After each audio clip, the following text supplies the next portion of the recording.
Okay, and now I go here. And now I'm going to start this, and you'll see me speed it up.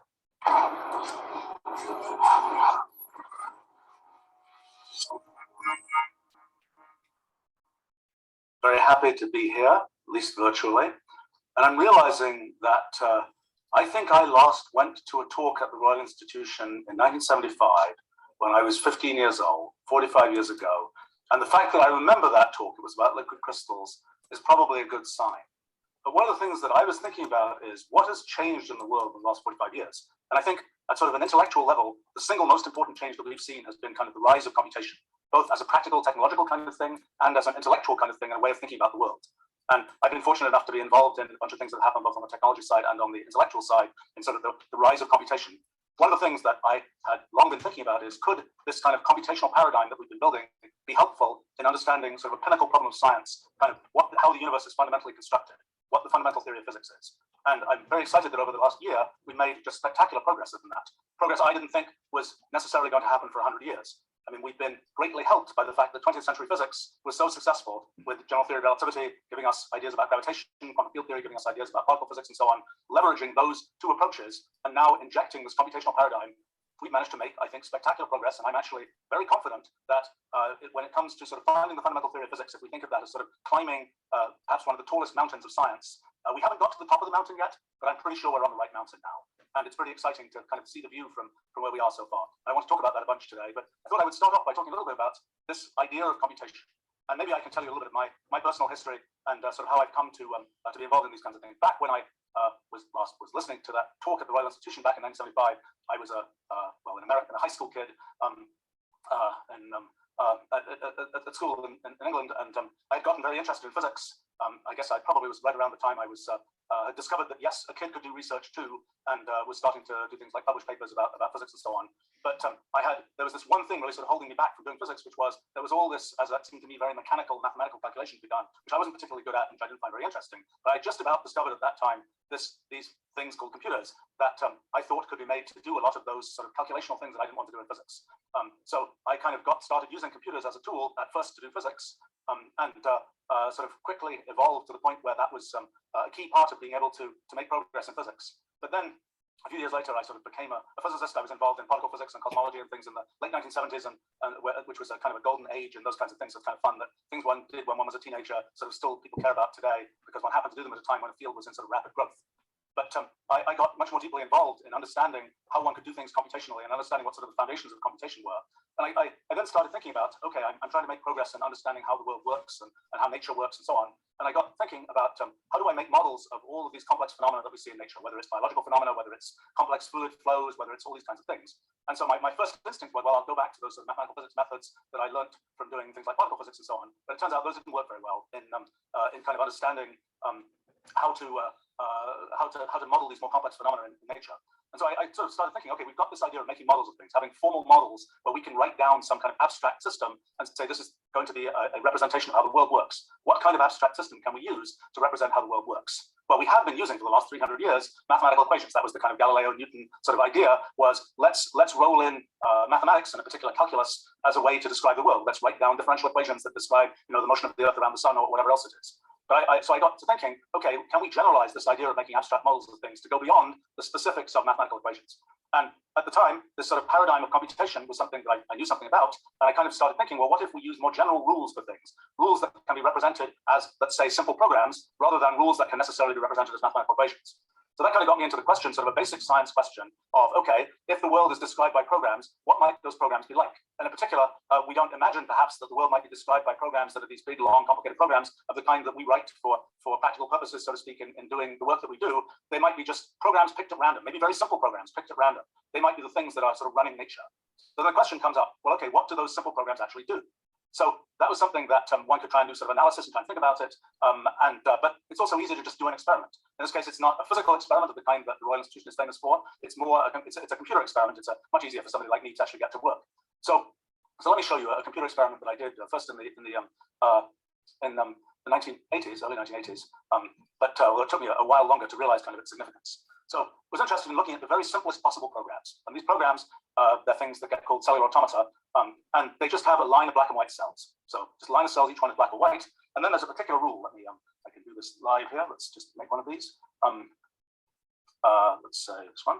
Okay, so this is a rule for one of these cellular automata. So line of black and white cells, and this rule is saying if you see a particular place in that line where there's a white cell and black cell on its right and a white cell to its left, then make that cell in the middle black on the next step. Okay, so a very simple rule, just says what to do in each of those 8 cases. Okay, so let's try running this and let's actually see what it does. So let's go ahead and do that. So let's just start it off from, let's say, one black cell at the top. Let's just make a mesh there so it's easy to see. Okay, here we go. So this is actually let me just maximize this window. So this is what happens according to this particular rule. We start off with, let's pick this cell here. So it's white, white, black, and we go and look at the rule here and it says white, white, black, and that should make black on the next step, and that's what happens here. So very simple rule. Started off in one black cell, very simple behavior that we get out. Kind of might say, okay, it's kind of what we'd expect. Put in a simple rule, we get it. It does something very simple. Okay, let's try a different rule. Let's say this rule here. Let's try running that. Okay, a little bit more complicated. We've changed one bit in the rule here, and we've got out, instead of just this uniform black pattern, we've got out this checkerboard. Okay, let's try a different rule here. Let's change a few more bits here. Let's try this rule here. Okay, now it's doing something a little bit more complicated. So again, it's a very simple rule. This is what it does. So let's try running this more steps. Let's say 300 steps. Let's get rid of the mesh so we can actually see the thing. Okay, so what that did was it had this very simple rule, yet it made this very intricate pattern. But it's a very recognizable pattern. It's a nested fractal pattern. And we might say, okay, well, if the rule is simple, then even if the pattern may not be uniform, for example, there must still be some very easy to recognize regularity to the pattern. Okay, well, now you can ask the question, let's look at all possible rules at this time. Let's just go, in a sense, we can think of there being sort of a computational universe of possible programs out there, and we get to kind of turn our telescope to this computational universe and kind of see what's out there. So there are 256 possible programs of this type. Let's just go ahead and just write a little program that just asks to show us a picture of what every one of those programs does. Okay, so let's do this. Okay, so we're just going to say this. Right, okay. So let's say 0 to 255. Okay, so this is now going to work out for every possible rule of this type. What happens? So we're starting off in one black cell here and we're seeing what it does. So some of the time, what it does is really quite simple. There's a black cell, it just kind of runs off to the left there. And these ones, it's alternating black and white. It's doing pretty simple things. We keep going. We're kind of looking out into this computational universe of possibilities. Okay, we see a nested pattern there. Okay, that's kind of cool. Let's keep going. Okay, this is my all-time favorite science discovery. So this is, if we count these rules off, we can number them. This is rule 30. That comes from just the binary decomposition of the number 30. Represents the pattern of bits that corresponds to this program. Okay, there's rule 30. So this, let's take a look at what happens with rule 30. Okay, so let's go back up here. Let's say what is the rule for rule 30? Okay, here's the rule. It's another one of these very simple things. Let's try running this rule and let's see what it does. Okay, this is what it does. Isn't that incredibly weird? We started off from just one black cell at the top. Maybe I can show it in a little bit, little fewer steps, just so you can see what's happening here. That's just 50 steps. We started off from one black cell at the top, and we're just following the simple rule over and over again. And look at how complicated the result is. And here, I'll run it for 500 steps just to see what happens. You might say, oh, if you run it long enough, it's going to resolve, and something simple, it will be obvious that it came from something simple. Well, yes, there's a certain amount of regularity that you can see over on the left there, but most of this pattern just looks really complicated, really kind of random. Actually, if you look at the center column of cells here, it is for all practical purposes random. In fact, we've used it in Wolfram language, we've used it as our source of pseudo-randomness 30 years now. And it's kind of a little bit, what's going on here? How do we understand what's going on? It's a little bit like the digits of pi. There's a procedure for generating the digits of pi. It's the ratio of the circumference to diameter of a circle. But once you generate the digits, 3.14159, et cetera, that sequence of digits, once generated, seems to us completely random. And it's the same kind of thing going on here. We've got a definite rule for generating this pattern, but once generated, the pattern seems to us in many ways completely random. What we didn't know, though, was that out in this computational universe of possible programs, this is such a common thing to see happen. It's really common to have a situation where, even though the rule is very simple, the behavior that you get is incredibly complicated. It's kind of a sort of a shocking discovery that, in a sense, you might have thought that if you want to make something complicated, if you just discovered something in the natural world that looked like this, you'd say, gosh, that must have a complicated origin. But no, that intuition is wrong. That intuition is what we get from our traditional experience with engineering and so on. If we want to make something really complicated, we have to go to lots of effort. We have to, put in lots of engineering effort to make it. But what this is saying is, no, in the computational universe, that's not how things work. You can have this very simple rule, yet you can get this incredibly complicated behavior. And I think this is a really incredibly important fundamental fact. And actually, over the last 35 years or so, it's been sort of emerging that this fact affects just all kinds of different things and kind of explains a lot of mysteries that we've had in science. I think probably the biggest sort of meta mystery is when we look out at nature, nature seems to be making all of these complex forms, all these complex kinds of things. How does it do it? What is the secret that nature has that we as humans and in our engineering and so on haven't tended to have? Well, the secret is that out in the computational universe, even very simple programs can show very complicated behavior. That's just a sort of fundamental abstract fact that nature happens to make use of when it produces complex things out there. But when we do engineering, we don't tend to do this because our tradition of engineering has been, we're building an engineering system. We want to foresee what we're going to build a system to do this particular thing. We want to set it up so that we can foresee exactly what's going to happen. So we don't want something where we just have a simple rule and it does all this complicated stuff. We want something where we can readily predict from the setup of our system exactly what it's going to do. At least that's often what we want. Now, in fact, when we kind of, as we look at different kinds of sort of approaches to engineering, that is changing somewhat. But let me talk a little bit about the sort of the bigger intellectual picture around what's happening in a case like this. It all, I think, relates to this thing that I call the principle of computational equivalence, which is sort of a very general principle that lets one understand a lot of what goes on in the computational universe. So let me kind of tell a little bit of a story here. I mean, when we think of what is this system doing, we can think it's doing a computation. It's starting from its initial configuration of ones and zeros, blacks and whites, whatever, and it's running this rule and computing what it does. And we can think of this as doing some kind of computation. The question is kind of how sophisticated a computation is it doing? Is it the case that when the rule is sufficiently simple, the computation must also be correspondingly simple, or not? Well, what this principle of computational equivalence says is if you look in the computational universe at all possible programs and so on, then as soon as the behavior you see isn't in some sense obviously simple, the computation that it corresponds to is as sophisticated as any computation that gets done. But it's a surprising thing. You might think that when you have a program and you progressively make the program more sophisticated, that the computations that program would be able to do, the computations that system, that machine, whatever you want to think of it as, would be able to do, would also get correspondingly more complicated. But it isn't the case. Instead, what this principle of computational equivalence tells us is that as soon as we get past a very low threshold, boom, everything has sort of the maximum level of computational sophistication. So this idea has many consequences. One of them is something we've known for a long time, which has already had a very important technological consequence for us. It's the idea of universal computation. I mean, if we went back a little bit more than 100 years and we said, how do you compute stuff? You've got these mechanical calculators. You can buy an adding machine. You can buy something that takes square roots. You can buy a machine that does this or does that. One might have thought that every different kind of computation one wanted to do, one would sort of have to buy a different machine to be able to do that computation. But the thing that emerged mostly in 1936 with Alan Turing's work, but actually there was a precursor that is about to have its centenary, invention of some things called combinators, which were not well understood at the time, but which are actually sort of a precursor to this idea. But what emerged most clearly in the work of Alan Turing in 1936 was this notion of universal computation. So the idea is you can have a sort of a single machine, which by giving it the appropriate initial conditions, by setting it up initially in the right way, you can get it to do any computation you want. So in other words, instead of needing to go buy a new physical piece of computer to do each different kind of computation, you can just stick with one computer and just feed it a different program and have it do different computations. And that idea has obviously been sort of a critical idea for technology because it's the idea that makes software possible, and it's the idea that's led to basically a large fraction of modern technology. This idea of universal computation, the idea that you can have a fixed computer that can run all these different kinds of programs. Well, one of the things that this principle of computational equivalence says is the sort of question, how much effort do you have to go to make a universal computer? How difficult is it to make a universal computer? And you might think, based on our actual experience with computers, it must be really hard. You have to build this microprocessor. Maybe it has 100 million transistors, 1 billion transistors in it. There's lots of detail to make this thing that can be a universal computer. But what this principle of computational equivalence says is, no, that's not the case. Pretty much in the computational universe, anything that isn't doing obviously simple things is going to be able to do universal computation. And that includes things like this Rule 30 cellular automata. We don't absolutely know for certain that Rule 30 does universal computation, although it seems extremely likely. In this particular case, Rule 110, show you that one. It happens to grow only on one side here, so let me show you. Okay, that's what it does. Let me just show it for a little bit longer. This particular rule we know is capable of doing universal computation. And let me make that a little bit plausible here, because we can say let's start it off with a random initial condition. Let's just take 2,000 random cells there. Okay, well, that's a little bit high resolution. Go down here. Okay, there it is, just starting with random initial conditions. So it's like a random program. And what you see is all these little structures. You can kind of imagine that these are like, bits, ones and zeros kind of going around in wires in a computer, and they're sort of interacting with each other, and they're doing logic operations and so on. And with lots of effort, one can show that, yes, in fact, one can set this up so that it can actually do universal computation. And so this kind of piece of evidence for this principle of computational equivalence is that, yes, even among these very simplest possible cellular automata, there's already one that we know is capable of doing universal computation. Actually, a number of years ago now, I had wondered about the very thing that Alan Turing had worked on, Turing machines. I wondered what was the very simplest possible universal Turing machine. And it turns out I had kind of guessed that this particular one, which is the first Turing machine, that's a representation of the rule for the Turing machine, the first one that was not doing obviously simple things. I put up this prize, and this young English chap, Alex Smith, in a limited number of months actually, was successful in proving that, yes, in fact, this particular Turing machine is universal. It is capable of being programmed to do anything you want. And that's another sort of piece of evidence for this principle of computational equivalence. Well, so what are the consequences of this principle of computational equivalence? One of them is universal computation is easy to find. You can kind of make almost anything be a computer if you know how to program it. And that means that you can, let's go back then to something like our Rule 30 and ask what sort of the significance of knowing that it is a computer, knowing that it can sort of do an arbitrary computation, what the significance of that is. So one question is, how do we predict what Rule 30 is going to do?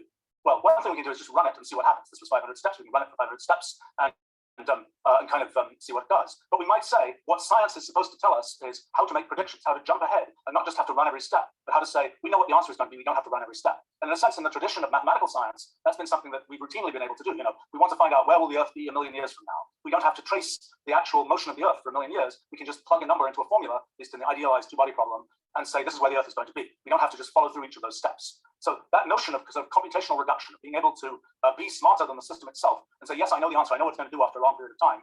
That's the tradition that we've been used to from kind of mathematical sciences. What we learn from the computational universe is that we don't get to do that. The principle of computational equivalence says you can't do that.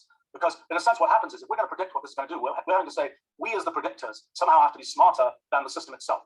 The system itself takes 500 steps to do it, but we can jump ahead and we can do it in 2 steps.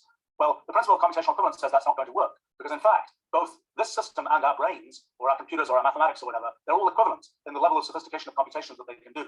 And so, in a sense, that forces there to be a sort of computational irreducibility to the behavior of the system. If the system takes some amount of computation to do what it does, then our brains will have to do a comparable amount of computation to figure out what the system is going to do. So that's, in a sense, why this system looks to us complex, is because, in a sense, we don't get to be able to predict, we don't get to be able to jump ahead and say what it's going to do. This has all kinds of consequences if one's interested in things like the philosophy of free will and so on, and understanding, what is predictable and what is not, and so on. But has lots of kinds of consequences like that. If you want to ask a question like, what will the system do in the end?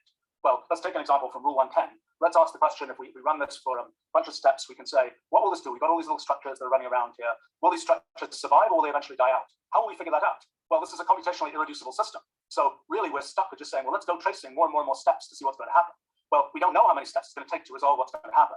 And so this is a problem where if we say, well, what's going to happen in the end after an infinite number of steps? Well, it takes an infinite amount of computation to figure that out. So we have to say that that question is something that is formally undecidable. And actually, this is the same exact story as Gödel's theorem in mathematics. This is a kind of concrete version of the effect of Gödel's theorem and the idea of undecidability. This particular case, I think, if I remember right, by 3,000 steps maybe, we might have resolved this particular case. Let's take a look. Yes, I think so. After 3,000 steps, we see, well, this particular pattern, nothing, it eventually dies out. But we couldn't have known how many steps we would have to go for to make the thing die out.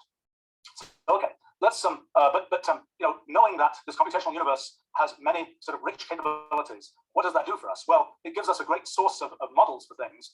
It also gives us a great source of things for technology. I mean, in terms of modeling things, one of the things that's really kind of silently happened over probably the last 20 years, and perhaps it's I made this big book called The New Kind of Science, which was basically about doing science by thinking about things in terms of the computational universe. And I don't know whether it's causation or correlation, but in the years since that book came out, there's been really a big shift in the way that people have made models of things, from a situation that had been going on for 300 years, where people made models of things, going to equations and so on to make those models, to a situation where people, when they make new models of things, almost always do them using programs, not using mathematical equations. So that's been sort of an important consequence of this kind of sort of a way that the computational paradigm enters into science. And once you are making models in terms of programs, you get to see phenomena like computational irreducibility all the time, and you get to realize how important simulation is in figuring out what's going to happen in systems and so on.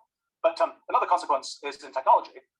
What, in a sense, we're doing when we look at when we look out into the computational universe, we're seeing this kind of inexhaustible supply of interesting ideas about things that can happen. Interesting algorithms that do different kinds of things. I don't know, let's run a different random cellular automaton. This is rule 73. Okay, it does something different.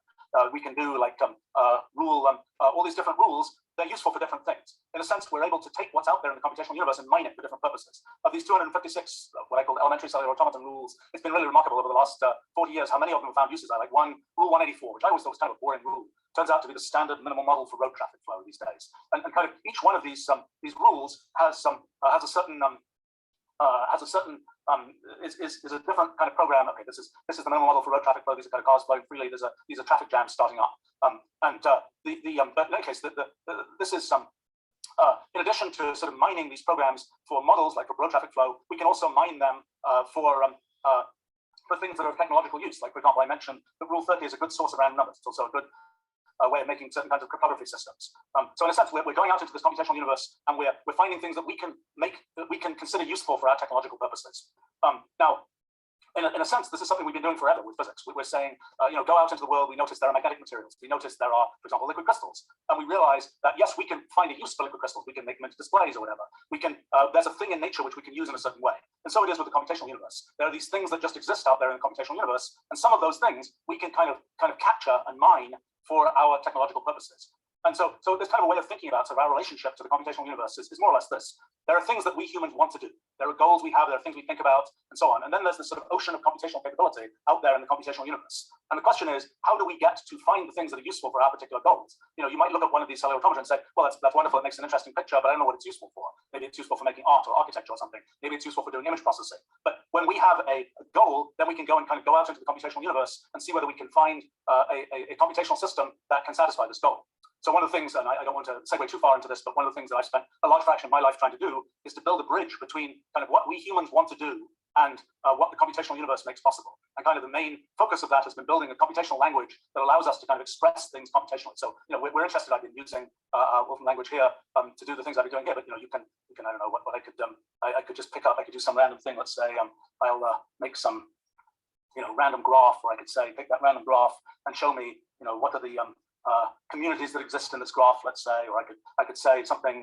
I could do all kinds of other computation. And kind of the notion is, can we sort of put, can we set it up so that when we want to just think about something in the world, we have a language in which to think computationally, and then a language in which that computational thinking that we do can be translated into something that can actually be executed computationally from this kind of computational universe of possibilities. And one of the big things that's been important there is actually getting kind of knowledge of the world to be part of the computational language that we have, to be able to express things where we can say, I don't know, let's try something like this. Let's say capital cities in Europe. I can enter this in natural language. Our technology powers the knowledge systems and things like Siri and Alexa and so on. And that's making use of this kind of idea of being able to take natural language and turn it into some kind of precise computational language that a computer can understand. So there are capital cities in Europe, and I could say something like, I don't know, let's just say, let's take those which are now sort of computationally represented things and say, let me make a picture of where those are. Or maybe I could do something more ambitious. I could say, let's try taking those, and let's say something like find the shortest tour. So we can do that. Okay, there we go. And then let's say that's the best way to do this. I can just take that and say now I've got those cities in that order, and then let me say, I should put all this together so you can see it together, but the basic point is that we should be able to sort of express this idea that we want to find sort of the shortest tour between capital cities in Europe. We can express that in this computational language, and that both we as humans can understand it and the computer can understand it and then execute it for us. This is a really powerful thing. I kind of, my view of what we're achieving with this is something like the following. Back now 400 years ago, there was kind of people were thinking about doing mathematics. And when they talked about doing mathematics, they usually talked about it in terms of words. They would describe mathematical operations in words. But then people started inventing mathematical notation, things like plus signs and equal signs and so on. And then kind of this mathematics idea really took off, and one started having algebra and later calculus and so on. People started being able to systematically express themselves mathematically, and one saw the kind of the rise of mathematical sciences and so on. In a sense, what we're trying to do with our computational language is to do the same kind of thing, but now for the computational paradigm, to provide kind of a sort of full-scale language in which you can express things about the world computationally, and be able to both, as for us as humans, kind of crispen up our thoughts, but also to get a computer to help you and actually do things computationally and make use of all the sort of power that exists in the computational universe. So in a sense, that a large part of my life has been building that kind of bridge between what we humans think about and what's possible in the computational universe, and also sort of pulling in the kind of computational knowledge that exists in our civilization that's sort of defines the things that we care about, so to speak. Okay, well, anyway, so that's kind of an introduction to sort of how to think about this notion of computation. Well, let's talk about physics. Back when I used to do physics, back in the 1970s and so on, there were these paradigms for doing physics, things like quantum field theory, general relativity, and there was a lot to figure out within those paradigms. And I didn't really even actually think too hard about questions like, what's underneath those paradigms? But after I'd seen all these things about the computational universe, I got kind of more ambitious. I got to think, well, maybe underneath all of this complicated mathematical physics and so on that we know, maybe actually there's just a simple program underneath all of these things. And just like in the case of something like Rule 30, we have this tiny program that does all these complicated things. Maybe that's how our universe works. So I started thinking about that, and back in the early 1990s, kind of wondering, could this possibly be the way things are? And in particular, when you think about if there really is going to be a simple program that basically makes our whole universe, one thing that is sort of inevitable is that all the things that we know about our universe today, that there are 3 dimensions of space, that the muon electron mass ratio is 206 point whatever, all those facts don't fit in a tiny program. So all those facts have to be emergent from that program. There has to be some tiny program, and only when we look at its consequences do we see all these features of the universe as we know it today. And so in a sense, one of the questions is, so what might the sort of fundamental raw material of the universe be like? What might be underneath kind of the things like space and time that we know about today? And I had some kind of ideas about how that might work, and I figured out actually, by the end of the 90s, I'd actually figured out a lot about how to use kind of things underneath space and time, and how to reproduce things like Einstein's general theory of relativity from that, and so on.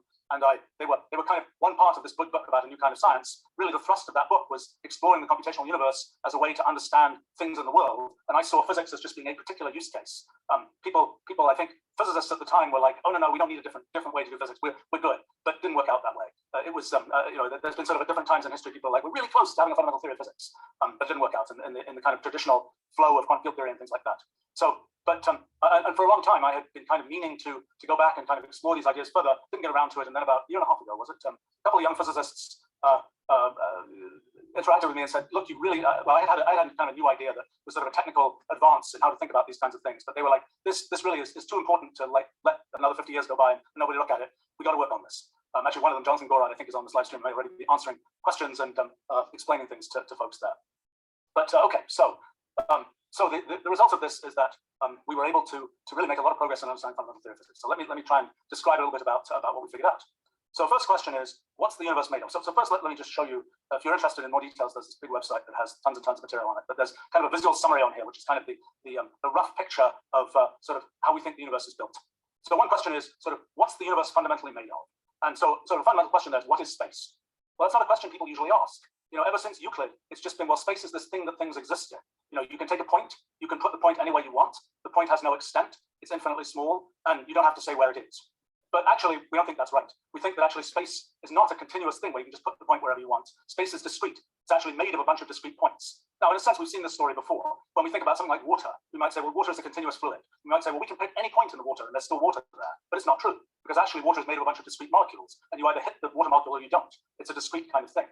Well, we think space is like that too, that space is not continuous, which is what has been assumed in both physics, mathematical physics, and sort of it's a Euclid and after kind of assumption that space is somehow continuous. We don't think that's correct. We think instead that we should think of space as being made of kind of atoms of space, just as materials are made of atoms of materials. And those atoms of space are just points, disembodied points. How is space sort of put together? Well, we think that the space is a big network. And really all that's said is there's a point, and the point has certain neighbors in this network. The point is connected to other points. We might just say space is abstractly made of a bunch of elements, and these elements have relations that relate them to other elements. And that's what space is, in a sense, that it's just this giant network. It's actually formally a hypergraph. So an ordinary graph is something where every point, the pairs of points are connected together. In a hypergraph, you can have more than 2 points connected by a hyperedge. But the basic idea is it's this giant hypergraph that contains many points. Like in our universe, there might be 10 to the 400 points, a very large number of points in our universe. And then just like water on a large scale seems continuous to us, so space on a large scale seems continuous to us. The microscopic atoms of space might be 10 to the minus 100 meters across. By comparison, like a proton is 10 to the minus 15 meters across. And so it's very, very tiny on that scale. But the idea is that space consists of this discrete hypergraph.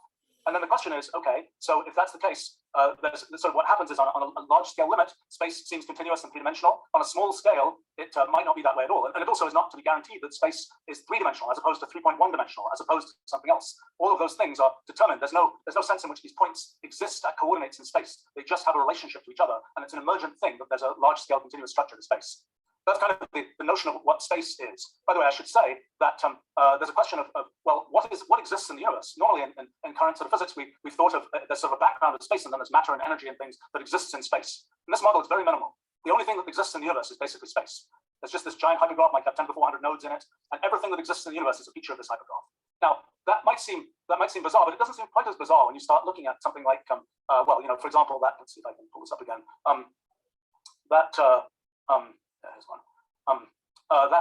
Cellular automaton, where, you know, here everything is just made of a bunch of discrete black and white cells, but yet there are these structures that emerge just as a feature of the dynamics of the system. And so it is, we think, with space in the universe, that there's just a discrete, this discrete hypergraph, and features of that hypergraph represent all the things that exist in the universe, all the electrons and particles and energy and all those kinds of things. That's a little bit, in a sense, disappointing, because in a sense, when we work out how much of the activity of the universe is involved with the maintenance of the structure of space versus being involved with all the things we care about, all the electrons and protons and all those kinds of things, it seems like it's maybe about 1 part in 10 to the 120 is the stuff we care about, and the other, all the other parts in the 10 to the 120 are all just to do with the maintenance of the structure of space.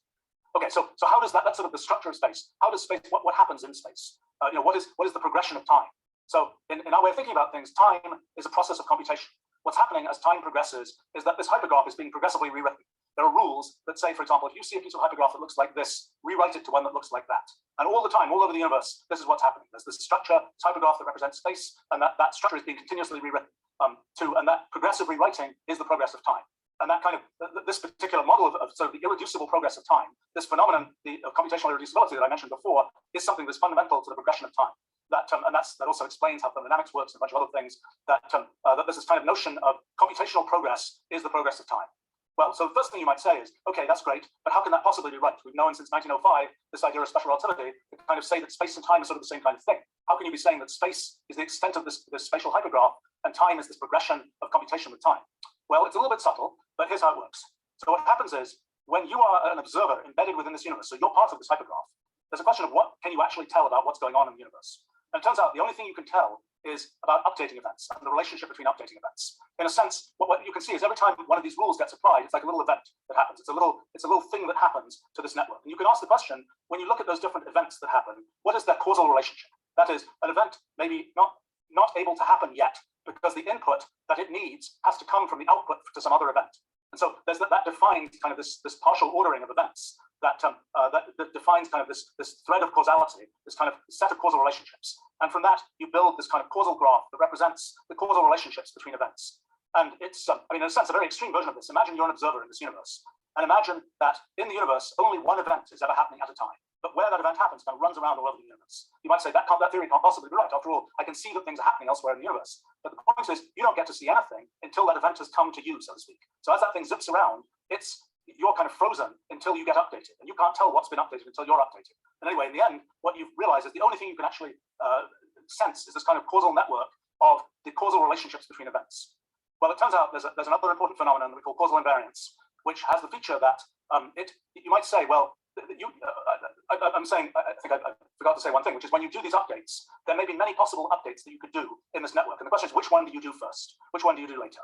Well, it turns out that when there is this phenomenon of causal invariance, it simply doesn't matter in what order you do those updates. It doesn't matter to the causal graph that you get out. The graph of causal relationships is unaffected by the particular order in which you did those updates. It's something that is just dependent on the structure of the system. It's something that has this causal invariance property. Well, that causal invariance property and that the fact that one's just dealing with this causal graph turns out to be the story that leads to special relativity.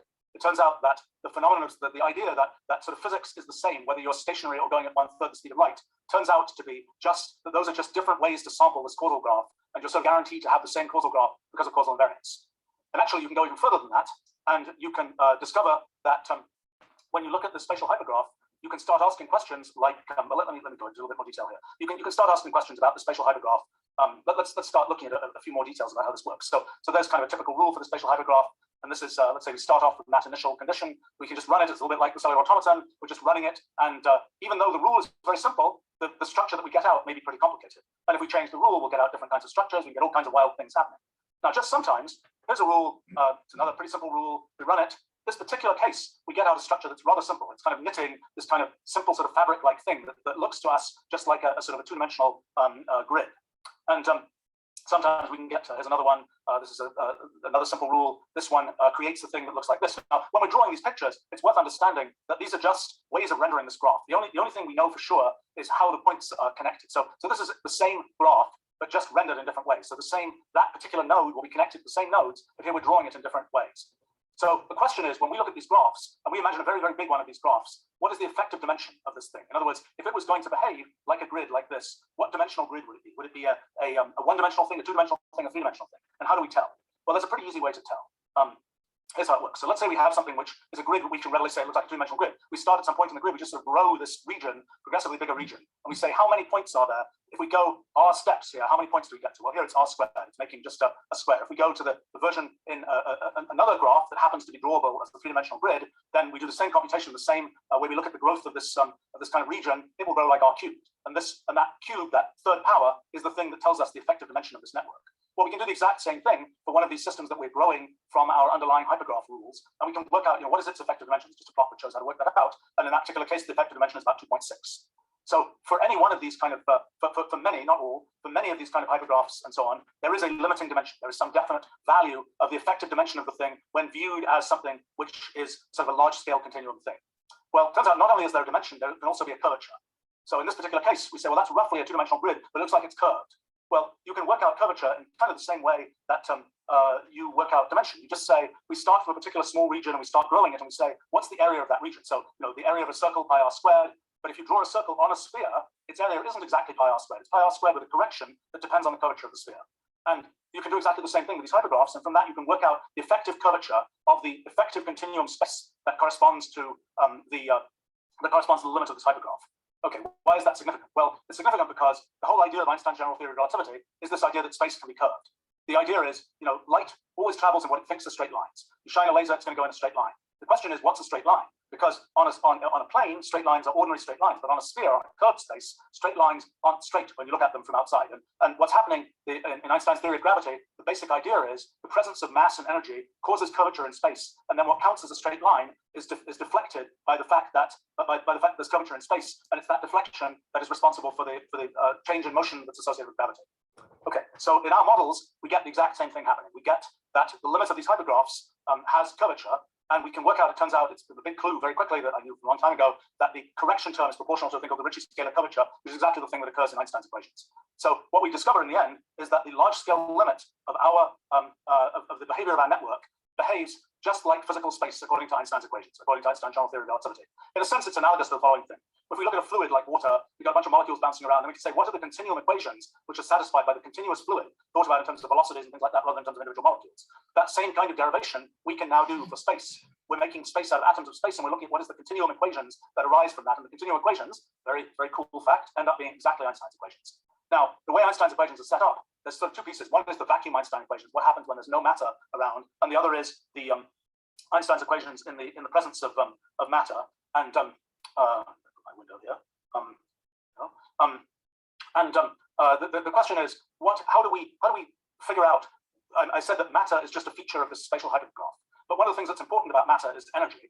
And it turns out, somewhat to my surprise, that there ends up being kind of a bulk way to understand what energy is in our models. Energy is basically the amount of activity in the network. And so you can think of that as, in this causal graph, there are these kind of causal edges that represent the fact that one event happened and affects another event.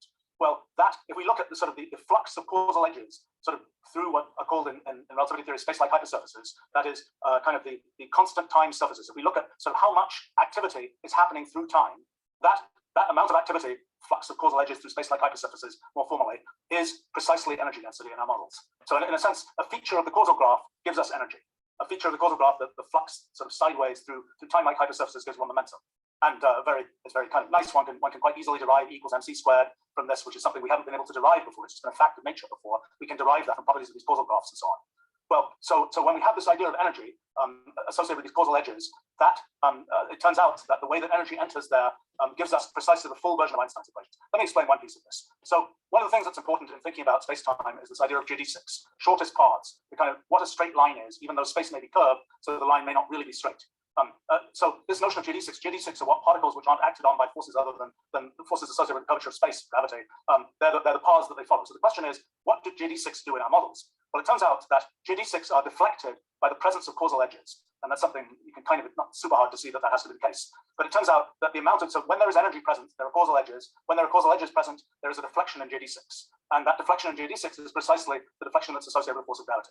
So cool fact is that one can then derive general relativity from these models. So we started off just from the sort of atoms of space and this kind of general idea of these rewrite rules and so on, and we can derive general relativity. We can derive features like black holes and so on. You can actually see what, when you look at a causal graph, this is a sort of a typical causal graph. Here's a causal graph that has an event horizon. So a causal graph, every one of these yellow dots is an event, and these edges say this event affects this event, which affects this event, which affects this event, and so on. But if you're over here with events over here, these events here can never affect these events here, and that's what happens when an event horizon forms. This is effectively like a black hole. Actually, this particular one is more like the cosmological event horizon. But it's a place where some part of the universe can no longer have a causal effect on another part of the universe, and that's another thing you see in these models. And by the way, the thing I looked at recently was a question about faster than light travel in these models, and it turns out that I can answer questions about this. It turns out that the problem of faster than light travel becomes a problem that is more like a generalized engineering problem than a physics problem. It's kind of like being able to do faster than light travel is like asking for all the gas molecules in a room to all assemble themselves. Let's say for one gas molecule in a room to just find exactly the right way to jump off other gas molecules to be able to go really fast to the other side of the room. That ends up being sort of the problem of faster than light travel, and something which, in principle, when you look at things in terms of these kinds of models, in principle is possible. Although it may be in practice as impossible as it is to get that one molecule that manages to sort of do enough computation to see where to go, manages to sort of beat computational irreducibility to do that. All right, let me not go off too much in that direction. Let me go back to talking about sort of the overall story of physics here. Okay, so one big piece of physics is the idea is gravity and the large-scale structure of space-time. Another big piece of physics is quantum mechanics and small-scale structure of space and small-scale structure of the universe. So in classical physics, what we end up with is models that say definite things are going to happen. You know, you throw a ball, it follows a particular trajectory. The big idea of quantum mechanics from 100 years ago is, no, actually, definite things don't happen. Rather, all possible paths are followed, and we just get to know certain probabilities for outcomes. So in a sense, there isn't a deterministic trajectory for the ball. It's like it breaks into all possible paths, and we just get to see certain probabilities. Okay, so how does that work in our models? Well, what's really interesting is that quantum mechanics is not something that you sort of insert into our models. It's something you cannot avoid in our models. It's inevitable in our models. And the reason is this. I talked about doing these updates. Problem is, you do these updates wherever you can. But there are many possible paths for doing these updates. There are many different ways these updates could get done. There isn't just one unique way the updates could get done. And so what you end up with is what we call a multi-way system, where you start off from this initial condition here. Then in this particular case, there's only one way the update could get done. But here, there were 3 ways it could get done. You end up with 3 different, essentially, configurations of the spatial hypergraph associated with these 3 different ways that updates could get done. And down here, you get more. And one thing that's interesting is not only do you get these branching events, where 2 different things can happen, you also get merging events, where a different sequence of possible updates could end you up at the same state after a few steps. Okay, so it turns out this branching in this multi-way graph seems to be the story of quantum mechanics. This seems to actually give one quantum mechanics. And what's happening here is essentially the different possible paths that you follow here correspond to different possible sort of quantum possibilities. The way of representing the quantum mechanics that is sort of the most efficient, effective way of doing it is through this thing called the Feynman path integral, where the idea is that you are defining all these possible paths and each one is given a certain weighting. Well, so what happens is that's what's happening here. And when we let's see how to explain this. So one of the critical things. Let's go back to space-time. When we observe space-time, we do it by picking a certain reference frame. We're picking a particular way that we define what counts as what's at the current moment in time. Where is simultaneity in time? Well, we have to do the same thing in sort of observing quantum mechanics. We have to pick what we call quantum observation frames, which are kind of the direct analog of, in a sense, those quantum observation frames correspond to different measurements we can do on quantum systems. And one of the things about quantum mechanics that's very hard to understand is why is it, when quantum mechanics has all these possibilities going on, why is it that people think definite things happen? Well, in our model, what happens is these different quantum observation frames that correspond to different, essentially, choices of how to do measurements. Because of this phenomenon of causal invariance, they all, in a sense, come to the same conclusions. It's the same reason that relativity works is the reason that we have objective reality in quantum mechanics. Well, there's even another thing, which is if we look at this multi-way graph and we say, let's go back to this causal graph here. We look at this causal graph and we say, this is going down with time. And we say, let's make a slice at a particular time and let's see what we conclude about the universe based on what's happening at that particular time, looking locally at this causal graph. When we take that slice, what we will effectively get by analyzing that causal graph is we'll essentially reconstruct the spatial hypergraph that represents the instantaneous structure of space. Do the same thing in the multi-way graph. What do we get? We get this thing we call a branchial graph. So this branchial graph is a representation of essentially what the structure of branches in the system, the structure of what was related to what by having had a common ancestor in the set of branches. So in a sense, in the world of quantum mechanics, this is a map of quantum entanglements. These different nodes here in this branchial graph are different quantum states, and these connections are representing sort of the closeness and entanglement space of those different quantum states. It's just like in the spatial hypergraph, following these connections in the spatial hypergraph tells us the closeness of points in space. This is telling us the closeness of points in branchial space, in the space of quantum states. Okay, so why is this interesting? Well, one of the things that one wants to do is one wants to figure out how does, in quantum mechanics, there are definite equations. They say, for example, in the path integral, there's an equation that says that the weighting of different paths is given by e to the I times s, the thing called the action divided by h bar. Okay, well, so what we can look at is in this multi-way graph, we can ask, just like we asked about GD6 in space-time, we can ask about GD6 in the multi-way graph, and we can ask about the deflection of GD6 in the multi-way graph. And it turns out, and again, I'm compressing just a huge amount of physics and sort of abstract stuff here, and I'm just going to give you a sketch of what goes on. But basically, this idea of energy being flux of causal edges, that works also in the multi-way graph. There's a notion of a multi-way causal graph, and there's a notion of kind of the quantum mechanical analog of energy. What happens is the deflection of GD6 in the multi-way graph is determined by the presence of energy in this multi-way causal graph. And the deflection of GD6, basically, in physical space, the deflection of GD6 means your particle went somewhere different in physical space. In this multi-way graph, the deflection of GD6 says you're going somewhere different in branchial space. Okay, so it turns out that, again, in quantum mechanics, one of the big sort of mysterious things is the presence of complex numbers in describing sort of the amplitudes for different things to happen in quantum mechanics. I actually think that the sort of packaging of that as a sort of a single complex number rather than the magnitude and the phase being separate is kind of a mistake that's been made. But in any case, the basic point is the phase of that complex number turns out to be essentially position in branchial space. And so the picture that we have here is the presence of energy is deflecting GD6 and causing them to end up in different places in branchial space. And that deflection process is that's ending up in different places in branchial space is changing the phase of a quantum amplitude, which turns out to be exactly what the path integral, the Feynman path integral, says quantum mechanics should do. That S, that action is actually basically an energy density. And this is basically saying the presence of energy density deflects GD6, but not in physical space, instead in branchial space, and that shows up in the phase of these quantum amplitudes. And so this is, for me, one of the most sort of spectacular things here is that what this is saying is the thing that leads to the Einstein equations in physical space, the presence of energy causes deflection of GD6, that leads to Einstein's equation in physical space. The exact same phenomenon operating in branchial space leads to the Feynman path integral. So in other words, these two sort of threads of 20th century physics, general relativity and quantum field theory, they're actually the same theory, just played out in different spaces. And it's been a big mystery for a long time how those theories fit together. They're basically the same theory. And what happens is, for example, when you're looking at black holes and you're looking at quantum mechanics and its relationship to black holes, you kind of see the interplay between what's happening in space and what's happening in physical space and what's happening in branchial space. We don't understand all the details of how that works, but it's a lot of the things which have been very hard to understand, very paradoxical, start to seem very natural in this framework. So, okay, well, that was a sort of a sketch. I don't know, I'm doing one time horribly, actually. Okay, I should, that was sort of a sketch of kind of how this theory of physics works. I could go into lots more detail about how we understand particular phenomena in physics.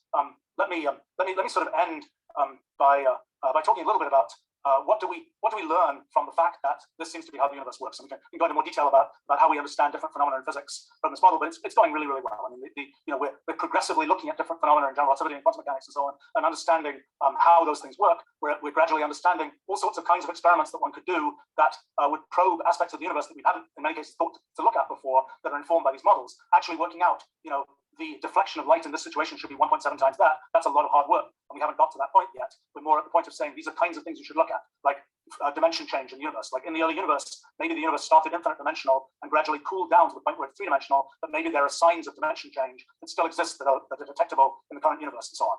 But things like that. But in any case, let me talk a little bit about sort of the bigger picture of what it means that kind of it's computation all the way down, so to speak. I think one thing to understand is I mentioned computational irreducibility, and I mentioned the phenomenon that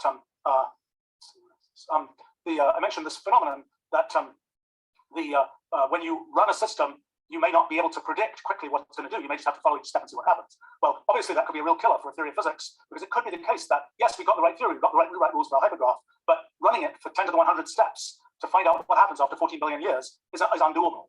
We might be able to work out what would happen in the first 10 to the minus 100 seconds, but we wouldn't be able to go any further. We'd be kind of stuck by computational irreducibility. Actually, I thought that was what was going to happen. I thought we were going to be able to say, yes, we've got a really good theory for the first 10 to the minus 100 seconds of the universe, but that's as far as we can go. But we didn't count on basically the achievements of 20th century physics. So what we came to realize is that whenever there's computational irreducibility, there are always pockets of computational reducibility. There are always some things you can say.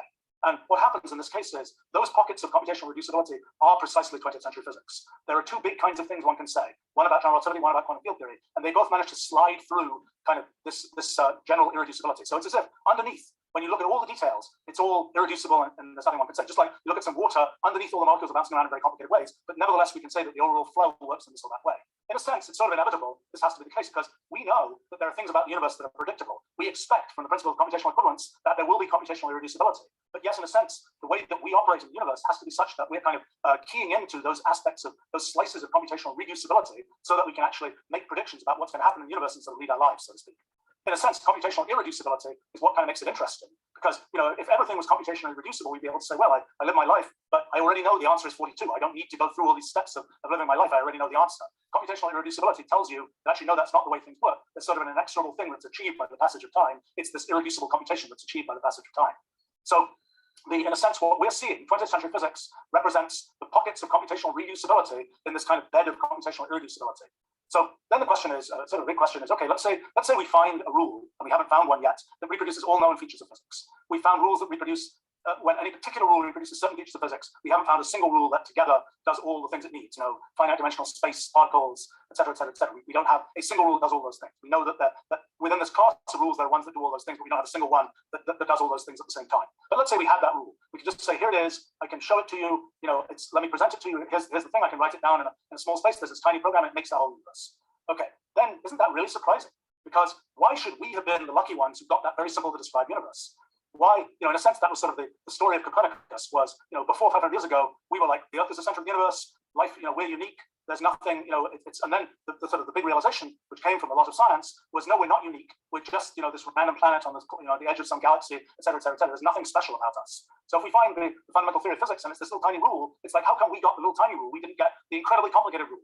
How come we got this particular one? So I thought we weren't going to be able to say very much about that question, but I was wrong. Turns out that there's a notion, just like I talked about this multi-way graph that represents following all the different possible updates that can be done according to a particular rule. There's a kind of what we call a rulial multi-way graph, which goes even one step more general. It says not only at every step can you do the particular ways that you do, can you make different choices about where you apply the rule, you can also apply different rules. And so this giant rulial multi-way graph, you say, how on earth could you say anything about this rulial multi-way graph? Well, it turns out it has causal invariance. And that means that when you put down a reference frame in this rulial multi-way graph, all reference frames, in a sense, give the same predictions.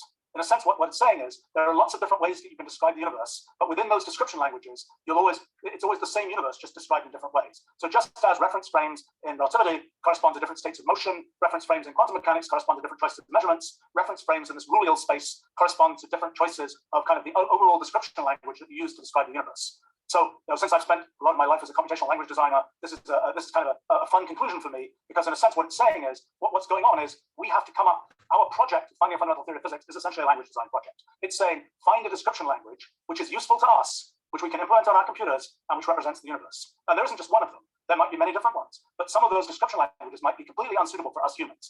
We have particular senses. We're used to the idea, we're a particular size in the universe. So we, at the size we're at, we look around us, the speed of light is very fast compared to our brain processing speed. We think of things happening at slices, moments in time, that things happen throughout space at moments in time. If we were much bigger, if we were kind of planetary scale, the speed of light would make us not conclude that things like that were happening. So it's the description language that we have for the universe is very much keyed into who we are, so to speak. And one of the things that one realizes is there actually is an infinite collection of different description languages that you could use for the universe, which are utterly incoherent from each other. So our one is the one that sort of works given our senses, given our sort of experience of the world, but we could have a completely different one. And I was used to think, if there are extraterrestrial intelligences, at least we share the same physics with them, but it isn't true. It's we can expect that there can be these sort of utterly incoherent views of how the universe is set up based on these kind of different description languages for describing things. But the really remarkable thing is that even with all of that sort of floppiness, we can make definite conclusions. And it looks like there's a very beautiful way in which some sort of very abstract ideas in mathematics that involve things like higher category theory and so on, that these sort of converge with these ideas about physics. And it's possible to understand that kind of one of the things that we've been interested in is how the kind of meta-mathematics, the theory of all possible mathematics, kind of converges with the way the physical world works. But these are kind of things that sort of emerge from this computational view.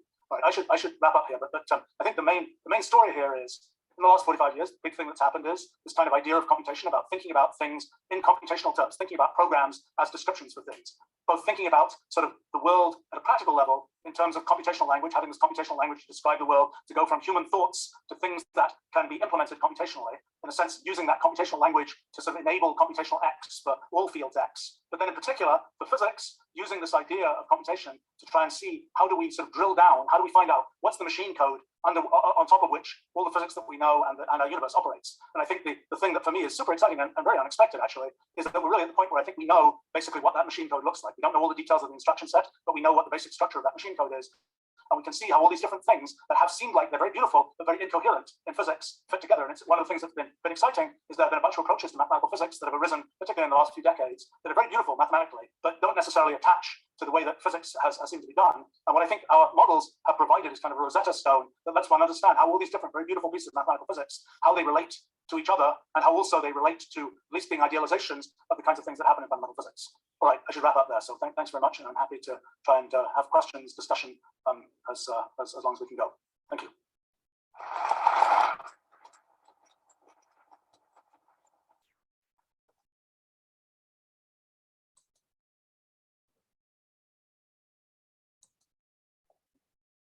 Okay, so any questions?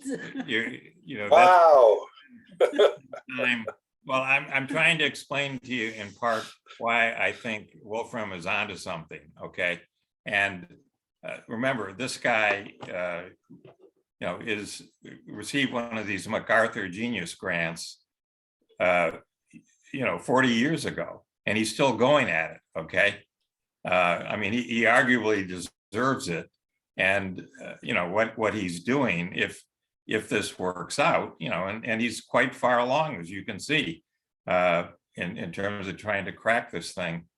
This is an incredible accomplishment for anybody. He's Einstein and Newton together, okay, etc. So anyway, let's call it a night, and we'll reconvene next week. And we're going to go through what Wolfram did, but break it down, very, very much granular. So not go at the speed, but I just wanted to give you some idea of why it's remotely plausible that we're covering this stuff. I'll tell you what I heard from listening to all these language things and the Rosetta Stone. Isn't it stuff beautiful? was, I love that metaphor of the Rosetta Stone. right, well, what I got out of it is a rose by any other name smells just as sweet. Right. Right. Sure. It's just as mysterious. Yeah. Yeah. Okay, let's call it a night. Thank you very much. And I'm going to fix all the screw ups we got with Zoom, and hopefully we should be in good shape for next time. So my Okay, apologies. thanks. Happened. Okay. So Have a good fe- weekend. Feel free to meditate on this. Yeah. Okay. Bye-bye. I'll check my sign. Right. Right. Okay.